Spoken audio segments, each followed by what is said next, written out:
Hello students, welcome back to Sachin math classes. जैसा कि हमारा एमएससी का मैथ चल रहा है, आप सभी को पता है, फ्लूइड मैकेनिक्स एंड सेंचुलॉजी। तो फ्लूइड मैकेनिक्स के ऊपर हमने कंप्लीट कर लिया। हमारे 30 लेक्चर्स मैंने इसके ऊपर लिए थे। अभी सेंचुलॉजी जो मैथ है उसके ऊपर आज 23वां लेक्चर है बेटा हमारा। इससे के पहले के जितने भी लेक्चर मैंने अभी तक 53वां लेक्चर है टोटल, ये दोनों मैथों का मिला के। तो सारे लेक्चर नीचे डिस्क्रिप्शन में अवेलेबल है, जाके देख सकते हो। और एमएससी के बहुत सारे मैथ मैंने कंप्लीट भी करा दिए, सारे डिस्क्रिप्शन में नीचे दिए हुए हैं। ठीक है, अगर आपको नोट्स का पीडीएफ चाहिए तो नीचे डिस्क्रिप्शन में प्लेलिस्ट दिया हुआ है, आप जाके नोट्स का पीडीएफ भी ले सकते हो। ठीक है बेटा, आज का टॉपिक क्या है? Snell's law of reflection. बेटा बहुत ही इंपॉर्टेंट टॉपिक है, एग्जाम पॉइंट ऑफ व्यू से 8 मार्क्स का आपके एग्जाम में ये आता है। ठीक है, तो अब तक 3 बार करीबन ये डिफरेंट यूनिवर्सिटी में पूछा गया है, इसलिए मैंने इस टॉपिक को कवर करने की कोशिश किया है। बेटा सेम जैसे कि हम पढ़ते हुए आ रहे थे, सेम इस टॉपिक को भी लेना है हम लोगों को। क्या करना है? कंसीडर करना है। क्या करना है? एक homogeneous isotropic elastic solid half space के अंदर बेटा, जो कि हमने नीचे हमारा जो सॉलिड है M1 जो मीडियम है वो ले लिया है, जिसमें जड़ की वैल्यू क्या है? ग्रेटर देन इक्वल टू 0 है। और जड़ इज इक्वल टू 0 कहाँ पे है? हमारा फ्री स्पेस। फ्री स्पेस में जड़ क्या है? हमारा 0 है। ये हमारी क्या है? एक एक्स एक्सिस है बेटा। और नीचे हमने ये जड़ ड्रॉ किया है, ये क्या है? एक नॉर्मल ड्रॉ किया है बेटा। यहाँ पे क्या है? नॉर्मल। और यहाँ पे डायग्राम की मैं पूरी कहानी बता देता हूँ। जब हमारा पी वेव है, जब यहाँ पे जड़ फ्री स्पेस पे टकराता है तो वो दो वेव में रिफ्लेक्ट होता है, एक एसवी वेव में और एक यहाँ पे पी वेव में। दो वेव में जो पी वेव है, जो इंसिडेंट पी वेव है, वो जब इस पे टकराती है फ्री स्पेस पे, दो में रिफ्लेक्ट होती है, एक पी वेव में और एक एसवी वेव में। और जड़ हमने क्या कर लिया? एक नॉर्मल ड्रॉ कर लिया। अब यहाँ पे जो आपको ये स्ट्रिप टाइप का दिख रहा है, ये क्या है बेटा? प्लेन जो पी वेव है इसकी क्या है? वेव फ्रंट है बेटा। क्या है? जो इंसिडेंट पी वेव है उसकी क्या है? प्लेन वेव फ्रंट है। अब इनके भीतर ऊपर एंगल की बात कर लेते हैं बेटा। इसका ये पॉइंट क्या है? ए है। ये पॉइंट क्या है? बी है। ये पॉइंट क्या है? सी है। ऊपर हमने ओ मांगा है। और जो ये हमारा क्या है बेटा? फ्री स्पेस है। और ये हमारी कौन सी लाइन है? इंसिडेंट पी वेव वाली लाइन है, ये वाली। तो इनके बीच का जो फ्री स्पेस और इंसिडेंट पी वेव है, इसके बीच का एंगल कितना है? ई है। अब एंगल आई, ये कौन सी लाइन है बेटा? हमारी नॉर्मल जड़ ड्रॉ किया है। नॉर्मल एंगल जड़ और इंसिडेंट पी वेव के बीच का एंगल, जो ये एंगल है वो कितना बेटा दिया हुआ मैंने? आई। अब ये हमने नॉर्मल जड़ ड्रॉ किया था। अब याद देते हैं रिफ्लेक्टेड एसवी वेव, इन बीच में एंगल कितना है बेटा? जे। और इस रिफ्लेक्टेड एसवी वेव के बीच में और जो हमारा नॉर्मल फ्री सरफेस है उसके बीच में एंगल कितना है? एफ। अब आ जाता है रिफ्लेक्टेड पी वेव। बेटा जब रिफ्लेक्टेड पी वेव है और जो नॉर्मल जो फ्री स्पेस है उसके बीच में एंगल कितना है बेटा? ई डैश। सारे एंगल समझ में आ गए बेटा।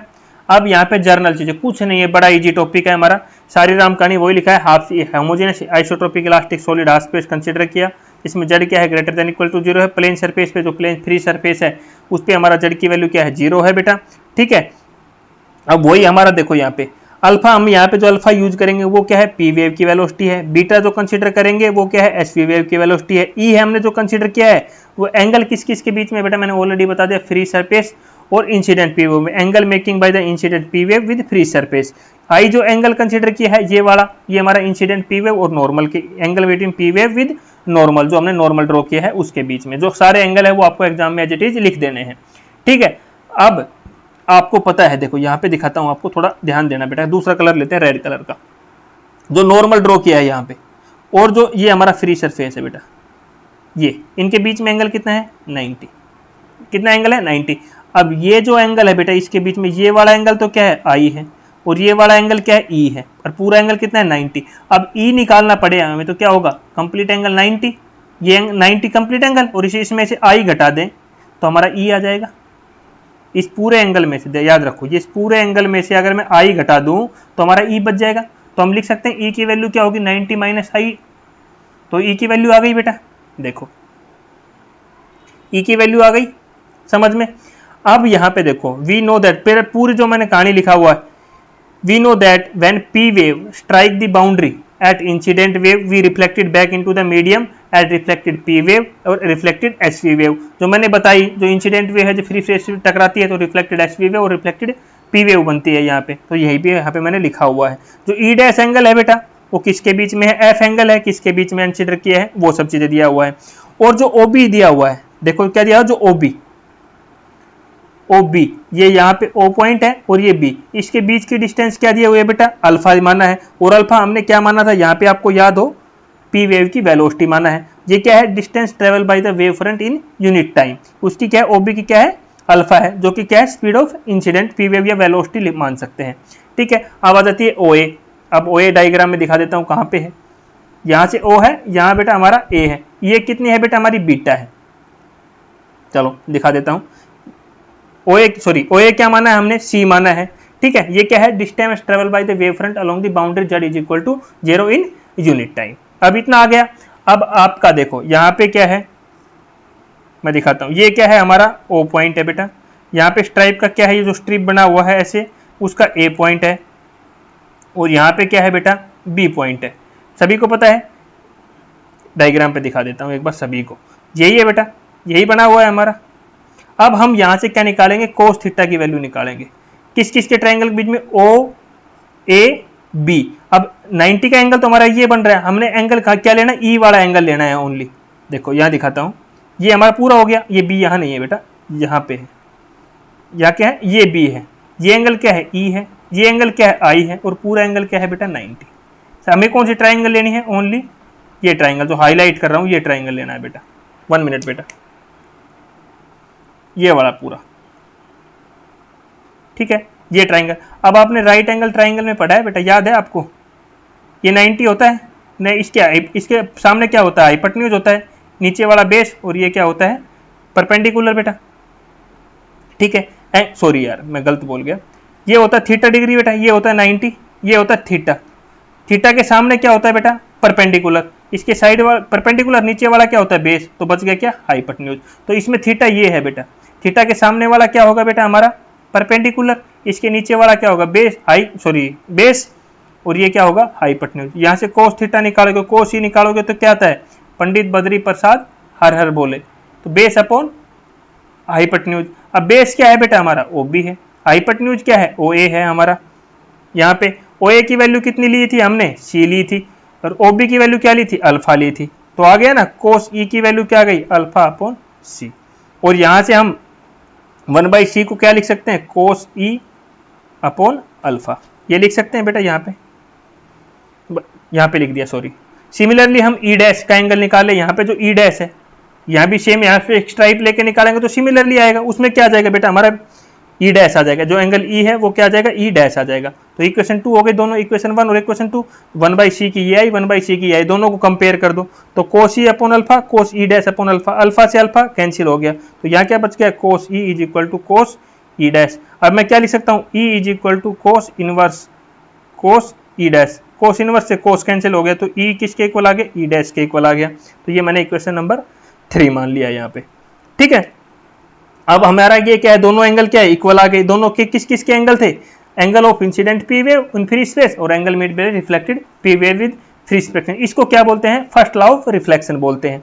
अब दूसरी जो कंडीशन है, we consider the position wave front SV wave वाली। अब किसके लिए लेते हैं बेटा, जो एसवी वेव रिफ्लेक्ट होके गई है उसमें, तो उसमें एंगल कितना है, एफ है हमारा, तो उसमें निकालेंगे तो क्या हो जाएगा, कोस एफ अपॉन उसमें क्या है, बीटा आएगा बेटा, 1/C, सेम यही इसमें बीटा आ जाएगा। एंगल क्या है उनके बीच में, कोस एफ है, cos F upon beta is equal to 1/C। अब इस इक्वेशन नंबर 4 को और इस इक्वेशन नंबर 1 को, जो पी वेव वाली हमने यहाँ पे ये वाली इक्वेशन, इनको क्या है कंपेयर कर दिया, तो 1/C कोस ई अपॉन अल्फा और cos F upon beta is equal to 1/C। इसको क्या बोलते हैं बेटा, सेकंड लॉ ऑफ रिफ्लेक्शन, ठीक है। अब E की वैल्यू आप लोगों को मैंने शुरू में ही निकालना बता दिया था। E की वैल्यू क्या है बेटा, यहाँ पे मैंने 90 माइनस आई पुट कर दो, 90 माइनस आई, और दूसरा हमारा क्या है बेटा, एफ की भी सेम निकलेगी, 90 minus j upon beta is equal to cos 90 minus theta क्या होता है, साइन आई साइन थीटा, और कोस 90 माइनस थीटा क्या होता है, cos theta sine theta upon beta, इसी को बोलते हैं स्नेल्स लॉ बेटा। तो बहुत ही इंपॉर्टेंट टॉपिक है बेटा, 8 मार्क्स का, इससे इजी टॉपिक कोई हो भी नहीं सकता मेरे हिसाब से, इतना इजी टॉपिक है, ठीक है। क्योंकि ये जो डायग्राम हमने यूज किया है ना बेटा, ये आपके पहले भी जो टॉपिक मैंने कराए उसमें सेम एग्जैक्ट टॉपिक है। बेसिकली जो वेव फ्रंट, प्लेन वेव का वेव फ्रंट लगाया है, ये वाला एक्स्ट्रा लगाया है, जो ये पॉइंट, ये बी पॉइंट और ये बस खत्म, बाकी इसमें कुछ नहीं है।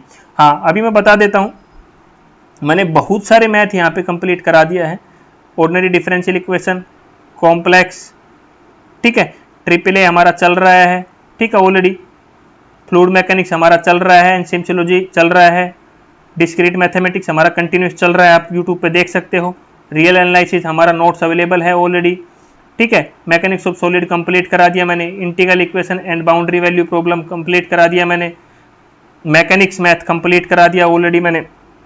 तो बेटा बहुत सारे मैथ मैंने यहाँ पे यूट्यूब पे कंप्लीट करा दिए, सबके अप्रोक्सीमेट 30 लेक्चर में कंप्लीट करवा चुका हूँ, ठीक है, सारे फ्री लेक्चर्स हैं। हाँ, अगर आपको नोट्स चाहिए प्लस आपके प्रीवियस ईयर क्वेश्चन पेपर के सॉल्यूशन चाहिए प्लस वीडियो यूट्यूब पे फ्री आपके लिए अवेलेबल है, मात्र 100 रुपीज़ में अवेलेबल है, आप जाके ले सकते हो। और पूरे सेमेस्टर का कोर्स एक साथ बाई करते हो तो मात्र 250 रुपीज़ में फुल कोर्स के आपके नोट्स और वीडियो आपको प्रोवाइड करा दी जाएगी।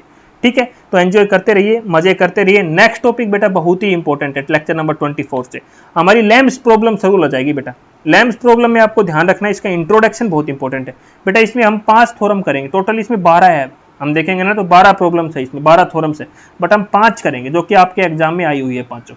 इन पांचों में से हर बार एक थ्योरम आपके एग्जाम में मिलेगी आपको 16 मार्क्स की। क्या है, 16 मार्क्स की थ्योरम आपको एज इट इज रखे हुए मिलेंगे, तो इसके ऊपर हम बात करेंगे बेटा। ठीक है, तो एंजॉय करते रहिए। लैम्स प्रॉब्लम में 4 चीजें होती हैं बेटा, area source, line source, volume source और पॉइंट सोर्स। बच्चों को कंफ्यूजन रहता है, ये कंफ्यूजन दूर करने के लिए हम नेक्स्ट लेक्चर में मिलेंगे आपके साथ। फिर एंजॉय करते रहिए, थैंक यू।